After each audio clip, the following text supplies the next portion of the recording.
হাদিসের আলো। ঈদের দিনে পশ্চিমা সংস্কৃতির কোনো কিছু অনুসরণ করবেন না। আগে বলি কি করবেন না। ঈদের দিনে গান বাজাবেন না। শয়তান 30 দিন বন্দি থাকার পরে ঈদের দিন দেখলে যেন মনে না হয় যে শয়তান ছাড়া পেয়েছে, এমনটা যেন মনে না হয়। ঈদের তো দরকার নাই। এই চাঁদ রাত বলে একটা কথা আছে না, চাঁদ রাত, আপনারা কি বলেন জানি না, আগের রাত। আমাদের এলাকায় চাঁদ রাত বলে, ঈদের আগের রাতকে চাঁদ রাত বলে। ঈদের চাঁদ যেদিন দেখা যায় আর কি, সেটা। তখন দেখি ইতেকাফ থেকে বের হয়েই দেখবেন রাস্তাঘাটে বাজারে সাউন্ড বক্স, গান হচ্ছে, ডিজে পার্টি হচ্ছে, রেস্টুরেন্ট ভরি গান হচ্ছে, সাউন্ড বক্স বাজছে। মানে 30 দিন শয়তান বন্দি ছিল, আজকে রাত্রেই খোলা পেয়েছে। ভাবটা এরকম। ঈদের দিন এই কাজগুলো করতে যায় না।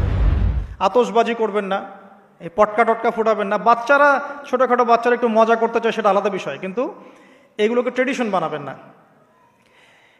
ঈদের দিনে ছেলে মেয়ে, গার্লফ্রেন্ড বয়ফ্রেন্ড রিক্সায় ঘুরবে না। ঈদের দিনে তারা একে অপরের সাথে দেখা করতে যাবে না। ঈদের দিনে সারাদিন ওই টিভিতে কি কি নতুন নাটক দিয়েছে, কি সিরিয়াল দিয়েছে, এগুলো দেখতে যাবেন না। রমজান মাসে আপনি কি কি শিখলেন? রমজানের সব শিক্ষা কি একদিনেই বিসর্জন দেওয়া লাগবে? রমজানের সব শিক্ষাগুলো কি ঈদের দিন বিসর্জন দেওয়ার জন্য ঈদ?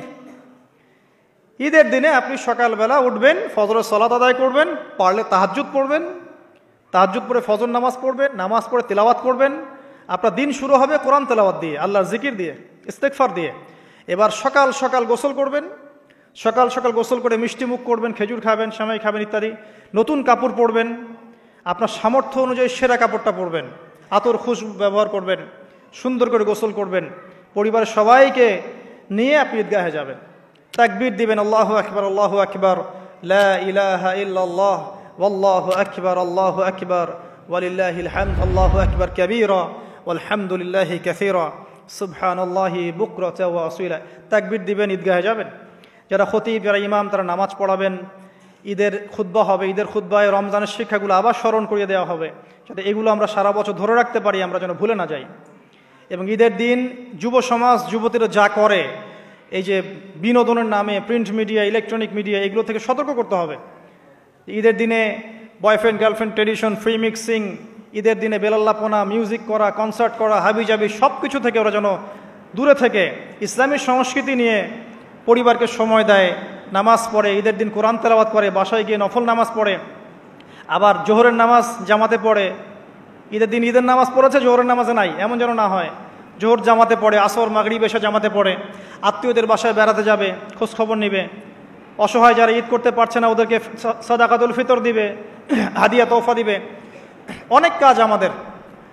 আমাদের আনন্দের উৎসবগুলো কিন্তু ভোগবাদী না, বরং ত্যাগবাদী। আমরা কিন্তু অন্যকে নিয়ে আমরা আনন্দ করতে চাই।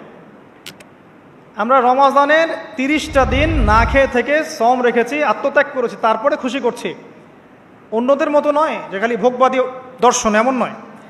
তো এগুলো নিয়ে আমরা ইনশাল্লাহ আবার পরে কথা বলবো, এখনও সময় আছে। ঈদের সুন্নাহ, লাইলাতুল কদর নিয়ে ইনশাল্লাহ আমরা পরে কথা বলতে পারবো। এগুলোর দিকে খেয়াল রাখবেন ইনশাআল্লাহ। আল্লাহ পাক আমাদেরকে তৌফিক দান করুন, আমিন।